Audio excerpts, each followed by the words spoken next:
All righty. Well, thank you everyone for being here tonight. If you're watching the live or the replay, this is a great opportunity to grab yourself a glass of water, cup of tea, maybe even some tissues because it is going to get a bit emotional. Like even me just talking to Jade earlier on in the piece, I was getting a lump in my throat. Tonight we're talking about fertility, PCOS, endometriosis, and the statistics that are no longer rare.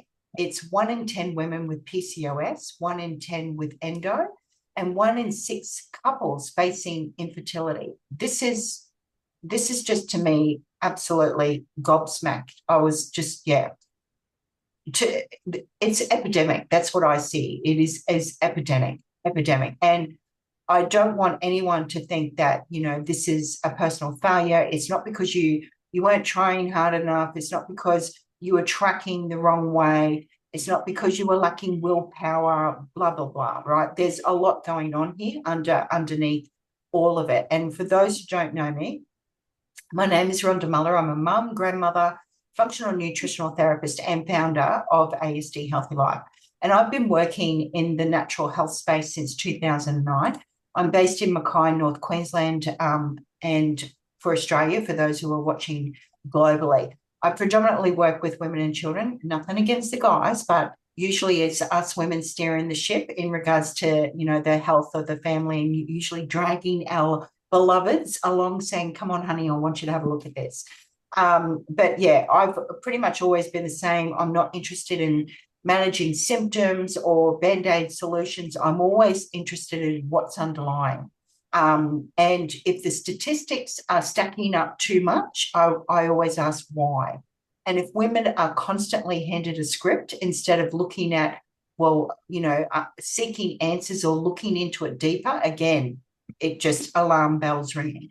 And for years in clinic, I was supporting women and getting results, but it was the long way around. I was addressing, gut repair, hormones, inflammation, you name it.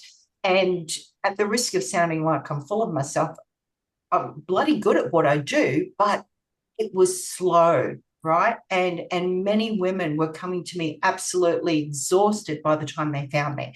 About 7 years ago, something shifted first within me, within my son, then my husband, and then I incorporated it into clinic. And that's where we saw the different levels of support. And I've watched at least 3 families grow by 2 feet. You know what I'm talking about, right? 2 little feet were coming into the situation. And the most recent message I received was, we're pregnant.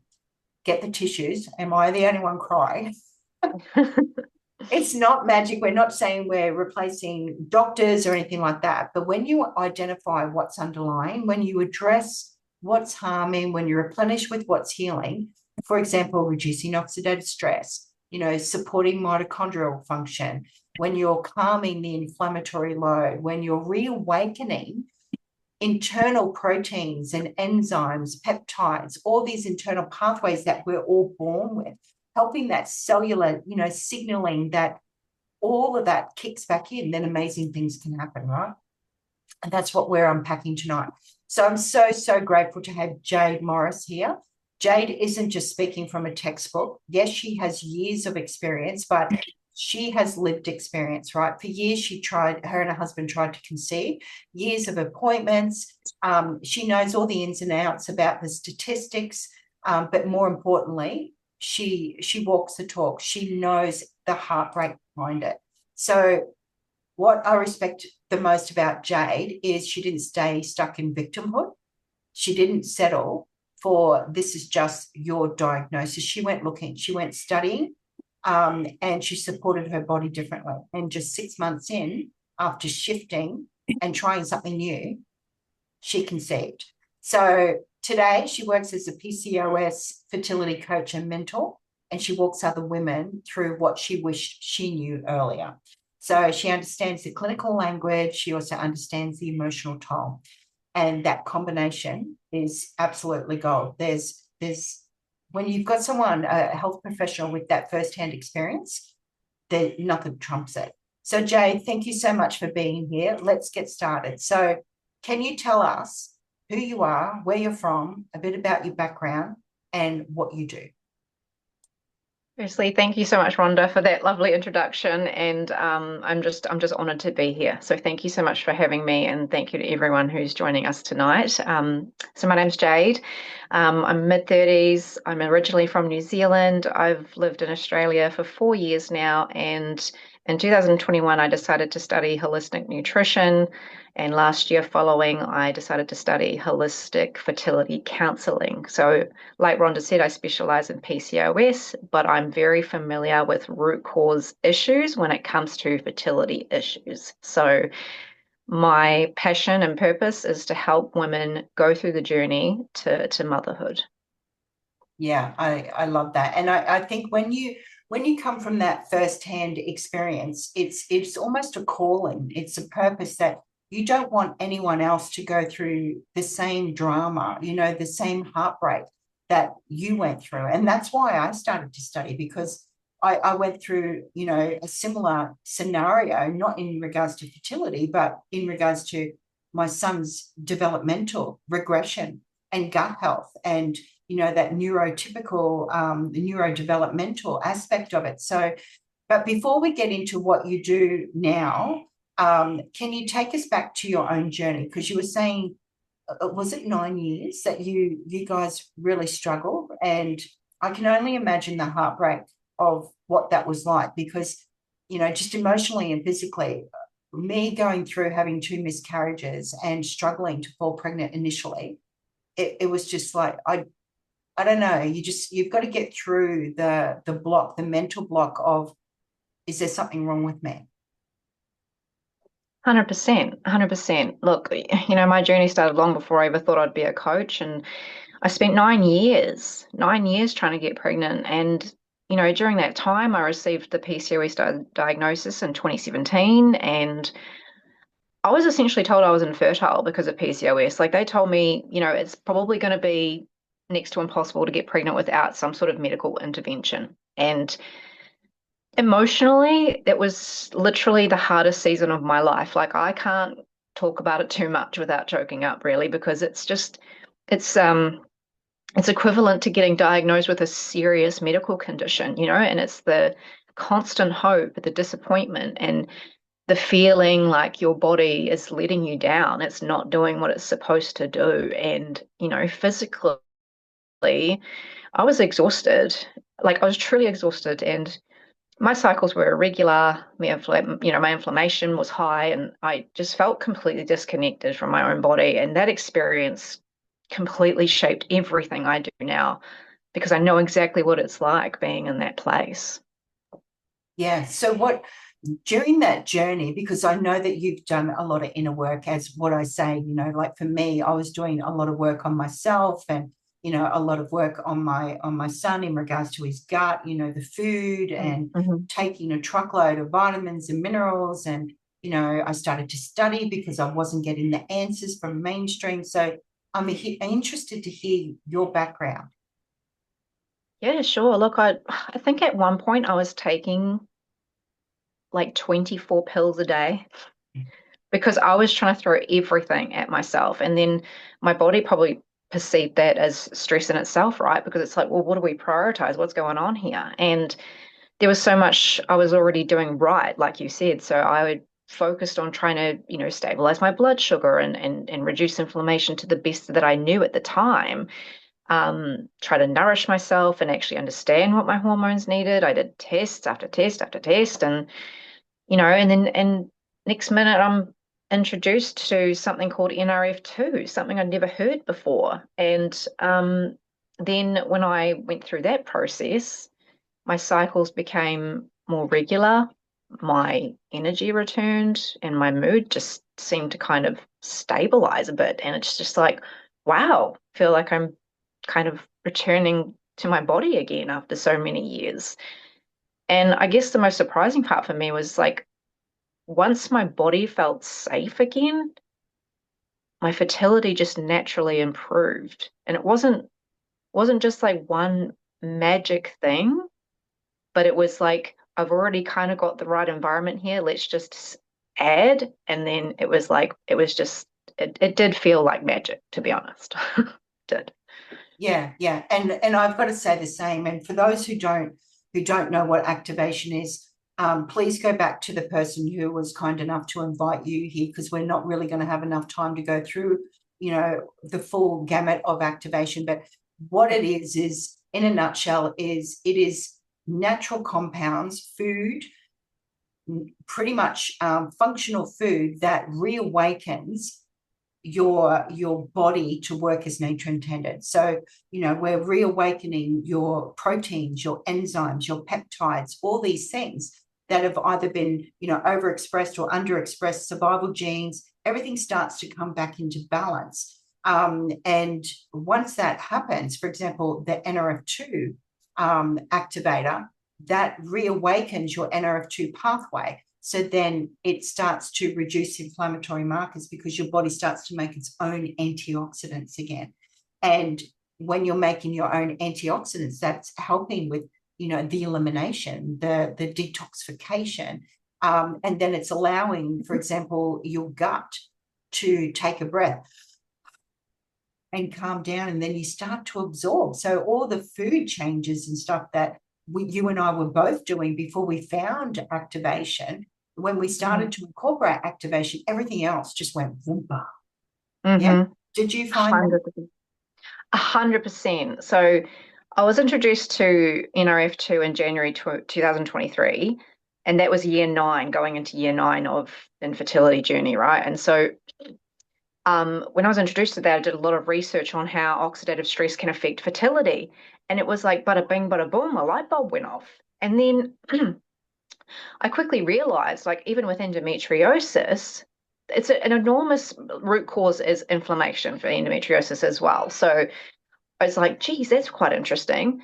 Then I learned about the benefits of NRF1, and especially for PCOS. So if you know someone with PCOS, what you may not know is that the eggs do not mature. They don't grow big enough. So it's a cellular issue. And so when you introduce the activator NRF1, it helps grow the cells, like the mitochondria, and it just gives it what it needs. And so therefore you can ovulate. And I thought, if I can grow my eggs to ovulate, my chances of conception are going to naturally increase, right?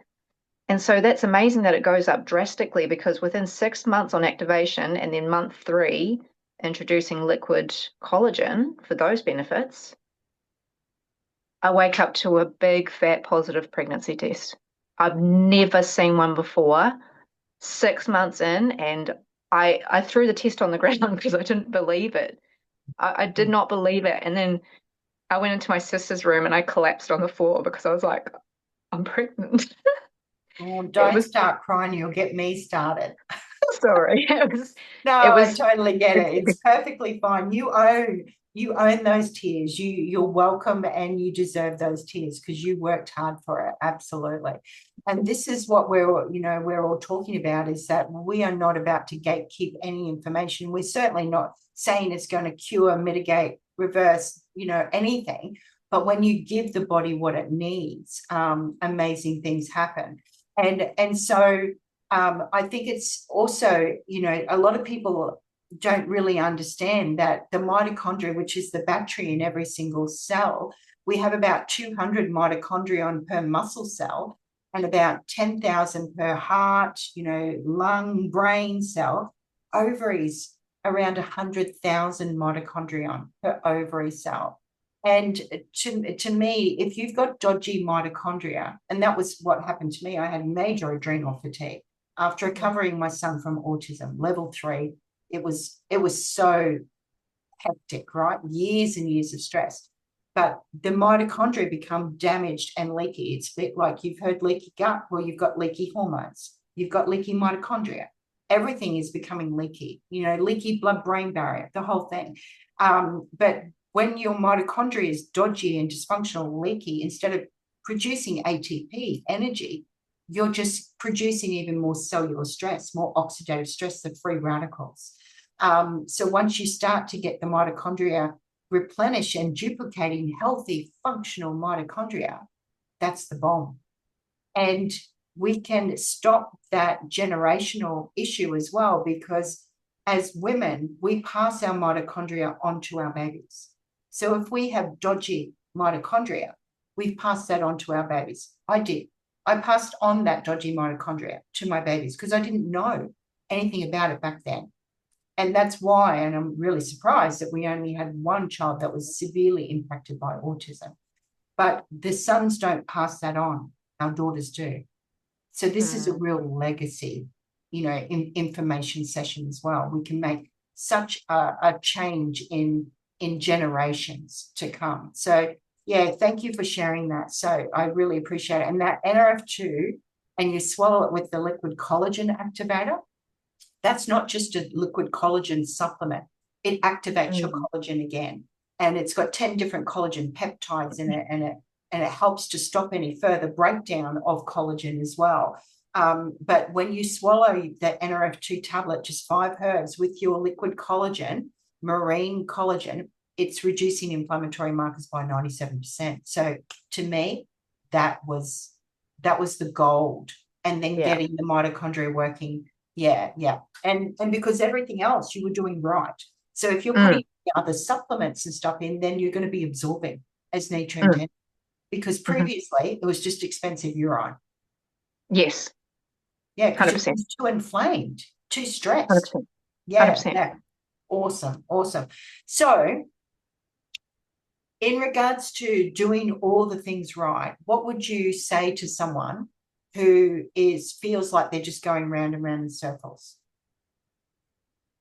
I would say, and I think that this is probably going to be, I would say to have an open mind, because I think we can get a little bit shy about new things. And I think when you're in this position that I was in, if I can relate to you at all, you are willing to try anything. So I think keeping an open mind and trying something new and giving it a good crack. Don't try something for 1 month and say it didn't work. No, your body did not get this way overnight. It's not going to change overnight either. So I promised myself I would try this for a year, and I got to 6 months. So if you knew in yourself that I might be pregnant in 6 months, or if you thought I'm going to be, you would give it a go. And so that's all I can say is just keep an open mind. Yeah. And you've touched on a really important point, is that realistic expectations, we need to give it 1 month per decade that we've been on the planet as a minimum. Yeah. So if you're looking at endometriosis or PCOS or fertility issues and you're 30, you need to give it a minimum 30 months. But then I also add on to that, if you've got other issues going on because you didn't get there, like PCOS or endometriosis or anything like that, without having all this other underlying aspects. Yeah, because to me, as a health professional, this PCOS or endometriosis, that's just the tip of the iceberg. Yeah. Yes, we need that diagnosis to get the support, etc. But you need to address everything that's underlying. It's a bit like you've got that dodgy foundation, the concrete slab. Like I'm pretty handy, but if you and I were pouring a concrete slab, my husband would be, mechanical engineer, he'd be scoffing at us because we'd build this gorgeous house on it and the windows wouldn't close and that roof would start crumbling down. That's no different. Activation is the foundation. And then we build everything else on top. So it's going to take time. So yeah, sometimes, and there may be a bit of an adaptive phase. So that was my next question. Did you notice an adaptive phase? Did you notice any kind of detox changes in your bowels or anything like that? Sort of, yeah, actually. I had like a slight dip for a couple of days, but I stayed persistent. And then, yeah, I used to, I had trouble with IBS for 2 or 3 years. And then I seem to go every day now, which is crazy. Like there was one time I didn't go for 6 days and it was horrendous because, all those toxins in your body and, and had that effect that it has on your mental health. So that was a very quick moment of holy crackers, your gut health is so vital because, 80% of your serotonin is made in your gut. So, and again, inflammation, everything like that, right? So it's super important. So getting your bowels right was like top 3 priority for me, but that was amazing. I was like, oh, going every day compared to sometimes days without going. So that was very interesting. Yeah, yeah. I'm so grateful that you were able to jump on, because I know you've got a very busy schedule. And your husband's pretty much literally just walked through the door after work, and he's like, and you're like, here you go, here's our baby bundle of joy. Yeah. Speaking of your You're up. gorgeous girl, yeah, yeah. How old is she now? So she'll be 2 in 4 weeks. Yeah, Yeah. sweet. Yeah. Beautiful. Well, all I want to say is congratulations and thank you so much for sharing your journey, because it can make a world of difference to so many people. And, I just sort of say, well, who are we to gatekeep this information? If we can get this information out to people, then, I say bring it on. So, but yeah, I just want to, close it out with everyone saying thank you so much for joining us. And again, we're just here for educational purposes, hopefully a bit of entertainment, a bit of fun alongside of the tears. But yeah, we're not here to diagnose, treat, or promise outcomes or anything. What we're here to say is, when we're reducing oxidative stress and supporting the mitochondrial energy production, and we're activating those pathways that have gone to sleep, that they've gone dormant. We're pretty much wake up, Jeff, the wiggles. So yeah, kick back into gear, get back into work, and the body will respond. It's amazing what it can do. So yeah, because every single cell in your body is responding to our environment, and our environment is way more toxic now than what it was when our mums were young girls, our grandmothers were young girls. Yeah. And so, yeah, women have been trying to fix hormones without addressing that cellular stress, the stuff that's underlying. So, yeah, I just say go back to the person who was kind enough to invite you to share this recording with you. And yeah, let them know if you've got any questions before we get you started. I genuinely want to say thank you, Jade, for your courage to share your journey, because yeah, you could change someone's life. So yeah, thank you so much, darling. I really appreciate it.